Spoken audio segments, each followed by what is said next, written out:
Olá para todo mundo que nos acompanha. Que alegria começar mais uma de nossas investigações. Hoje nós temos um tema que honestamente dominou as conversas nas últimas semanas. Ah, dominou mesmo. Impressionantes. Demais. É um termo científico super específico que conseguiu, a proeza de escapar dos laboratórios da Universidade Federal do Rio de Janeiro, a UFGJ, e, olha, simplesmente tomou conta das redes sociais. O termo do momento é um só: a polilâmina. É um fenômeno bem curioso de se observar. De repente, uma imensa quantidade de pessoas começou a debater biologia celular, regeneração de tecidos e neurociência nas plataformas digitais. Pois é, virou assunto de roda de conversa. Exatamente. E quando um assunto com esse nível de complexidade técnica ganha essa atração colossal, é essencial que a gente pare, respire e olhe com lupa para o que realmente está acontecendo nos bastidores da ciência. Com certeza. É essencial a gente separar o joio do trigo aqui. E é por isso que a missão do nosso mergulho profundo de hoje é desvendar o que de fato é essa substância. Nós vamos investigar a fundo essas histórias de recuperação de lesões medulares que estão circulando por aí, sabe? E tentar separar o que é esperança científica real e documentada daquela empolgação desmedida que costuma tomar conta da internet. Nós reunimos um material vasto para quem nos ouve. Um material excelente, diga-se de passagem. Sim, a nossa base hoje é uma reportagem riquíssima do Diário do Nordeste, escrita pelo Paulo Roberto Maciel. E ela inclui entrevistas detalhadas com a criadora da substância, perspectivas de neurologistas que atuam na linha de frente e os relatos práticos de quem já passou pelo tratamento. Tem muita ciência de ponta e muita emoção humana envolvida nisso tudo. Certo, vamos desempacotar isso. Antes de falarmos do momento da descoberta em si, o terreno precisa ser preparado. Afinal, lidar com o sistema nervoso é lidar com a estrutura mais complexa que possuímos, certo? Sem dúvida.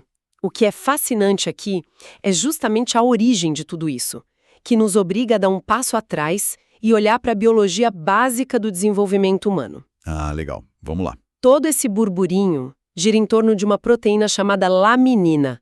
E o detalhe que costuma deixar as pessoas maravilhadas é que essa não é uma invenção alienígena. A laminina surge naturalmente no nosso corpo. Naturalmente. Em que parte exatamente? Mais especificamente na placenta humana. Ou seja, estamos falando de uma substância que está intrinsecamente ligada ao processo de criação, estruturação e desenvolvimento da vida desde o momento zero. Nossa, isso é poético, de certa forma. É lindo, né? O que a equipe da UFRJ conseguiu fazer, em um trabalho de engenharia biológica de extrema precisão, foi recriar e reestruturar esse composto no laboratório. E aí, criaram o que batizaram de polilaminina. Entendi. E a história de como chegamos a essa polilaminina tem aquele clássico contorno de ironia científica, sabe? Aqueles acidentes felizes da ciência. Exato. A pesquisadora Tatiana Sampaio não entrou no laboratório há mais de 20 anos com o objetivo focado de encontrar a cura para a paralisia. Na época, enquanto ela trabalhava nos Estados Unidos, a intenção dela era apenas entender a pesquisa básica. A ciência de base é fundamental por isso. Pois é, ela queria compreender os princípios que governam como as proteínas se associam umas às outras. E foi investigando essa dinâmica microscópica que ocorreu o grande momento de descoberta. Ela percebeu que essa associação específica tinha um potencial formidável para atuar na regeneração da medula espinhal. Um potencial que a medicina buscava há muito tempo. Sim, mas para quem acompanhar a nossa análise e conseguir visualizar o tamanho desse desafio, a gente precisa lembrar que a medula funciona como o grande distribuidor de sinais do nosso cérebro. A reportagem traz uma analogia muito boa, comparando a medula a um gerente executivo. Achei essa analogia perfeita para visualizar o processo. Né? Se o cérebro é o presidente que toma as decisões, a medula é o gerente que distribui as ordens para os funcionários, que no caso são os nossos músculos. E esse gerente fica muito bem guardado numa armadura de ossos. A nossa coluna vertebral. Isso, a cervical, a torácica, a lombar, o sacro e o cóccix. Toda essa armadura protege algo extremamente delicado. Então a grande questão é, se esse gerente é tão vital, Porque o próprio corpo não consegue consertar os cabos quando eles se rompem num trauma, seja numa queda, num acidente de trânsito ou até por tumores e infecções. Porque precisamos de uma substância externa. Essa é a grande barreira que a neurologia tenta quebrar há décadas. Quando ocorre uma lesão grave na medula espinhal, o corpo entra num estado de emergência absoluto. O local da lesão se torna um ambiente extremamente hostil. Hostil como? O que acontece lá dentro? Forma-se o que chamamos de cicatriz glial. É um tecido muito denso que o corpo cria para tentar isolar o dano e impedir que a inflamação se espalhe. A intenção do corpo é boa, ele quer proteger. Mas acaba atrapalhando. Atrapalha muito, porque essa mesma cicatriz age como um muro de concreto. Ela bloqueia fisicamente e quimicamente qualquer tentativa dos nervos de crescerem novamente e se reconectarem. Caramba, um muro literal. Exato. Os cabos ficam isolados de cada lado desse muro. E o corpo humano adulto simplesmente não tem as ferramentas naturais para derrubar essa barreira e reconstruir a via de comunicação por conta própria. E aí que a polilaminina entra como uma espécie de, digamos, equipe de engenharia pesada, correto? Pelo que estamos investigando, o pulo do gato dessa pesquisa não é apenas tentar forçar os nervos a atravessarem um muro. Não, de jeito nenhum. A ideia é outra. É usar a substância para criar literalmente uma nova via expressa, certo? Perfeito. A ação da polilaminina, quando ela é aplicada diretamente no local exato da lesão, é de atuar como um andaime biológico, um estímulo poderoso. Um andaime? Sim, ela modifica aquele ambiente hostil que eu mencionei e incentiva os nervos danificados a se reorganizarem. Ela estimula a criação de novas conexões, novas sinapses. Então ela dribla o muro. Em termos práticos, se a ponte principal caiu e o corpo construiu um muro no lugar, a polilaminina fornece a planta e os materiais para que os neurônios construam vias alternativas. Isso contorna o bloqueio e permite que as mensagens de movimento e sensibilidade voltem a transitar entre o cérebro e os membros. Aqui é que a coisa fica realmente interessante, porque a teoria é brilhante, mas os resultados práticos que começaram a ser apresentados ao mundo agora, em setembro de 2025, são de uma magnitude que obriga qualquer um a prestar atenção. São resultados que chamam muita atenção mesmo. Existem 2 casos abordados nas nossas fontes que ganharam os holofotes recentemente, e eles ilustram perfeitamente o impacto dessa aplicação. O primeiro é o de Bruno Drummond de Freitas, um analista de 31 anos de idade. O caso do Bruno é muito emblemático. Muito. O histórico dele marca um acidente de trânsito severo em 2018 que o deixou com restrições imensas. Aí a gente corta para o presente, após o tratamento, e a realidade dele foi reescrita. O rapaz hoje anda, sobe escadas, desce escadas, a única limitação motora relatada que restou foi a dificuldade para correr. Uma recuperação fantástica para uma lesão desse tipo. E tem uma fala dele à revista GQ Brasil que é simplesmente sensacional pela leveza. Ele comentou que até acha que poderia melhorar ainda mais fisicamente, mas que teria que abrir mão de muita coisa no dia a dia, e ele simplesmente não tem tempo. Sensacional essa frase dele. Demais. Ou seja, um homem de 31 anos que teve a juventude interrompida por um trauma, agora está tão ocupado vivendo a própria vida, trabalhando, saindo, que a reabilitação intensiva deixou de ser o único foco da existência dele. O que revela uma virada psicológica gigantesca. Quando a gente analisa o impacto de um trauma medular, a perda não é apenas física. Há uma ruptura brutal na autonomia, na identidade e no planejamento de futuro do indivíduo. Exatamente. A vida entra em pausa. E o relato do Bruno ilustra o que significa, na prática clínica, devolver a funcionalidade a alguém. Ele deixou de ser um paciente em tempo integral para voltar a ser um indivíduo com agenda cheia, com falta de tempo para terapia porque a vida lá fora está acontecendo novamente. É a materialização do objetivo final de qualquer tratamento médico. E o tempo de resposta também parece ser um fator que desafia o que estávamos acostumados a ver na neurologia. O segundo caso público é o do Romildo Leubino, um policial militar de 46 anos. Esse caso traz outra perspectiva de tempo muito interessante. Ele participou desse procedimento experimental e a velocidade da mudança impressiona demais. Menos de uma semana após receber a aplicação da poliolamina, ele já demonstrava resultados absurdos para quem conhece a letargia de uma recuperação medular. Menos de uma semana é um tempo recorde. Ele relatou conseguir fazer força de forma consciente, voltar a apertar as mãos das pessoas com firmeza e até a respiração, que costuma ser muito comprometida dependendo da altura da lesão na coluna, teve uma melhora significativa e rápida. Imagina o turbilhão de emoções na cabeça de alguém que, em questão de dias, percebe que a força dos próprios dedos está voltando. O impacto emocional para o paciente e para a família é incalculável. Ver a força retornar, conseguir apertar a mão de um ente querido, são vitórias imensas. Se conectarmos isso com o panorama geral, nós precisamos ter muito cuidado para não deixar que a beleza dessas histórias nos segue para o rigor dos dados. Esse é o ponto crucial da nossa investigação. A própria Tatiana Sampaio, a pesquisadora à frente de tudo isso, faz questão de trazer o debate de volta para o chão do laboratório. Ela alerta abertamente que, embora o resultado seja muito estimulante, por enquanto, é preciso tratar tudo como uma grande esperança e não como uma cura universal decretada. O que nos leva aos números frios da pesquisa. Aqueles números que muitas vezes não viralizam nas redes sociais junto com os vídeos emocionantes, né? Precisamente. Os dados apontam que, de um pequeno grupo inicial de 8 voluntários que testaram o medicamento, apenas 2 apresentaram essas melhorias que podemos classificar como significativas: o Bruno e o Romildo. 2 de 8 é uma taxa que exige cautela. Isso significa que, para a maioria do grupo testado, o resultado não foi essa virada de chave cinematográfica.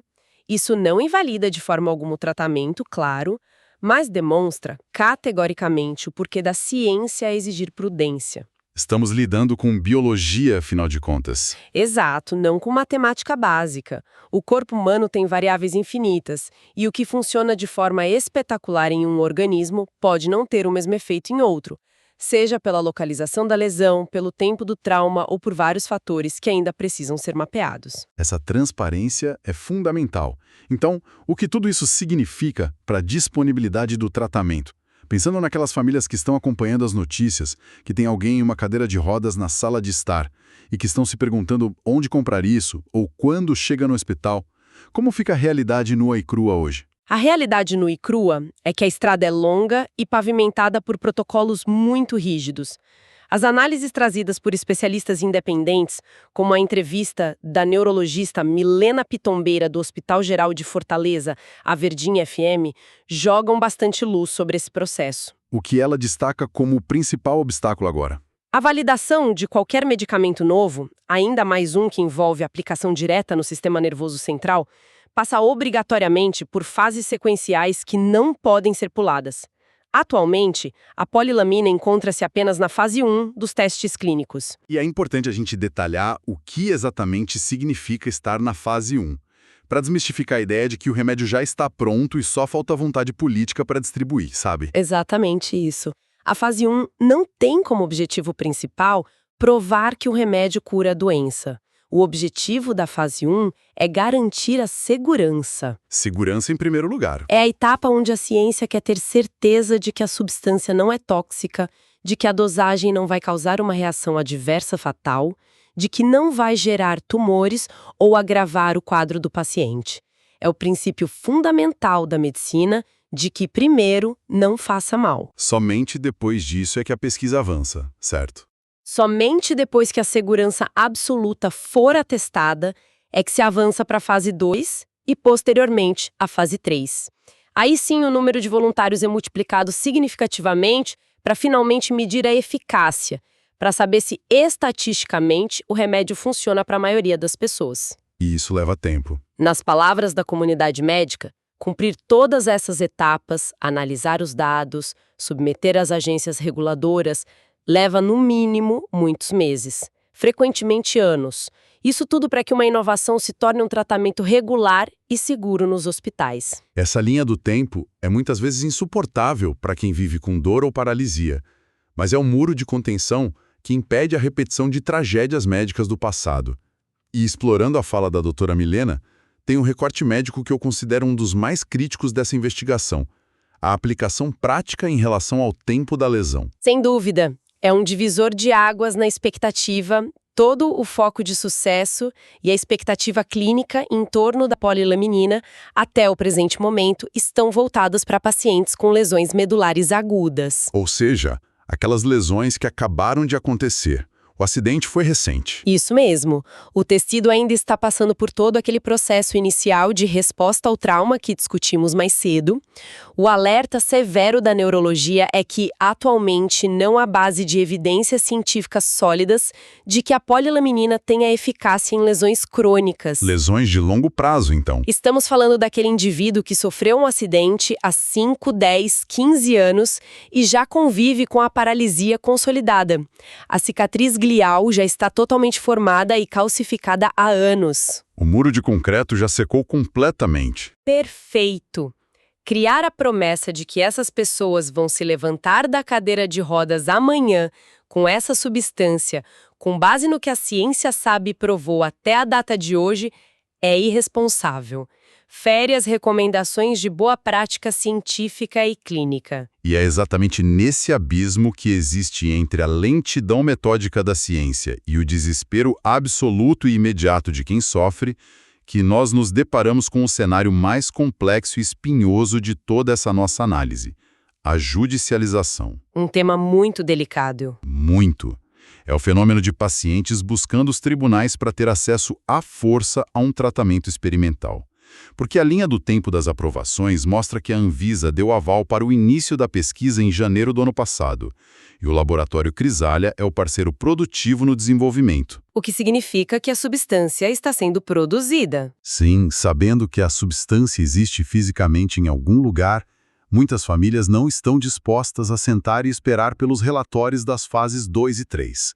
A judicialização virou a rota de fuga. Os números desse movimento são assustadores para a comunidade de pesquisa.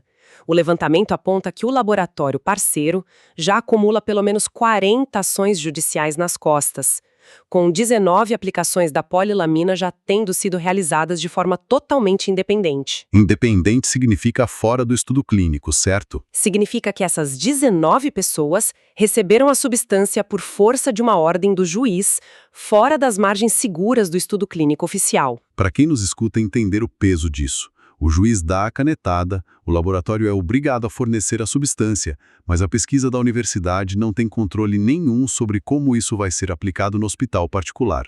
Não sabe quem vai aplicar ou o que acontece depois. É um campo minado ético e médico.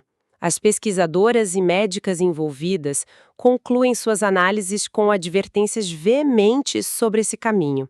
A pessoa que força a aplicação via judicial está, na prática, se colocando como cobaia de um experimento sem rede de proteção. O laboratório produtor não acompanha esses casos. O laboratório de cientistas da UFRJ não tem qualquer responsabilidade ou obrigação de fazer o acompanhamento dessas aplicações independentes. Se o paciente desenvolver uma complicação severa amanhã, se a substância interagir de forma perigosa com outra medicação, essas respostas não estarão amparadas pela estrutura da pesquisa original. É um voo às cegas, literalmente. E pior ainda, o desespero cria um ambiente perfeito para o oportunismo. A clássica proliferação de notícias falsas e de aproveitadores que surgem sempre que há um pingo de esperança médica. A gente vê muito isso. Invariavelmente. Pessoas em estado de vulnerabilidade imensa começam a ser bombardeadas com promessas de curas milagrosas nas redes sociais. Aparecem supostos facilitadores prometendo acesso a tratamentos que sequer completaram os testes de segurança. É cruel. Muito cruel. Por isso, a recomendação categórica das autoridades médicas é uma só: confiar e aguardar o processo de avaliação científica formal. Tentar burlar a esteira de testes pode custar muito mais do que dinheiro. Pode custar a saúde que ainda resta. É um choque de realidades muito duro de se processar. Nós estamos observando o avanço tecnológico e biológico mais impressionante das últimas décadas, batendo de frente com a lentidão da burocracia, que existe justamente para proteger a vida humana. É uma engrenagem difícil de engolir para quem está com pressa. É inegável que estamos diante de um marco possivelmente histórico para a ciência brasileira. Com certeza. Uma pesquisa que nasce do esforço nacional investigando o comportamento de proteínas da placenta humana deságua na criação de um potencial reconstrutor de medulas espinhais, uma fronteira que até pouquíssimo tempo atrás era tida como intransponível pela neurologia clássica. Parecia ficção científica. E agora a polilaminina já não é só uma tese de papel. Ela passou pela UFRJ, conseguiu o aval da Anvisa para os ensaios clínicos iniciais e já nos fornece relatos transformadores de retomada de movimento e qualidade de vida. Mas com ressalvas. Contudo, a luz no fim do túnel ainda exige que se caminhe bastante no escuro. As taxas de sucesso significativas em apenas 2 de 8 voluntários e a total falta de comprovação para os casos de paralisias crônicas de longo prazo são lembretes irrefutáveis de que a paciência no método científico não é um luxo, é uma necessidade absoluta de sobrevivência. Mesmo frente a um desespero humano tão profundo e compreensível, que leva dezenas a lotarem as salas de audiência do judiciário em busca de liminares. É um quadro monumental, cheio de tons de cinza. A gente começa analisando uma proteína no microscópio e termina discutindo os limites do desespero humano num tribunal. Isso levanta uma questão importante. Algo que precisamos projetar para o futuro, além dos dilemas imediatos que estamos vendo hoje. Qual seria a projeção? Se pensarmos o melhor cenário possível, imaginando que daqui a 2, 3 ou 5 anos todas as fases sejam concluídas com sucesso e a polilaminina se torne o tratamento definitivo e aprovado para lesões medulares agudas. Como ficará a estrutura de acesso a essa tecnologia? Uma excelente pergunta. Nós estamos falando de um desenvolvimento de bioengenharia nascido dentro de uma universidade federal, fruto, em grande parte, da estrutura pública de pesquisa do país. Quando a hora da produção em massa chegar, será que essa maravilha científica vai ser rapidamente incorporada ao Sistema Único de Saúde, garantindo que qualquer trabalhador acidentado tenha a chance de voltar a andar? Ou a alternativa mais pessimista? Ou corremos o sério risco de ver essa descoberta se transformar em um tratamento de altíssimo luxo, blindado por patentes e custos operacionais proibitivos, acessível apenas para uma pequena parcela que pode pagar fortunas em hospitais privados de ponta. Essa reflexão sobre a democratização do acesso à ciência é possivelmente a provocação mais profunda que fica reverberando após a nossa análise de hoje. É o tipo de debate que a sociedade vai precisar amadurecer enquanto os cientistas continuam trabalhando nos laboratórios de forma incansável. Exatamente. O debate social tem que caminhar junto com o avanço tecnológico. Nós vamos encerrando nossa investigação por aqui, com a cabeça fervilhando de perguntas e reflexões, e o nosso convite final para quem nos acompanha permanece o de sempre. Continuem questionando o que aparece no feed, busquem explorar sempre múltiplas perspectivas sobre os avanços científicos e saibam ler além das manchetes chamativas. Sempre bom manter o senso crítico ligado. Sobretudo, filtrem a ansiedade coletiva para não cederem à desinformação que promete curas mágicas num estalar de dedos. O conhecimento de verdade, aquele que transforma o mundo, exige tempo e um senso crítico muito afiado. Um abraço apertado para todos que nos acompanharam em mais essa jornada e até a próxima investigação.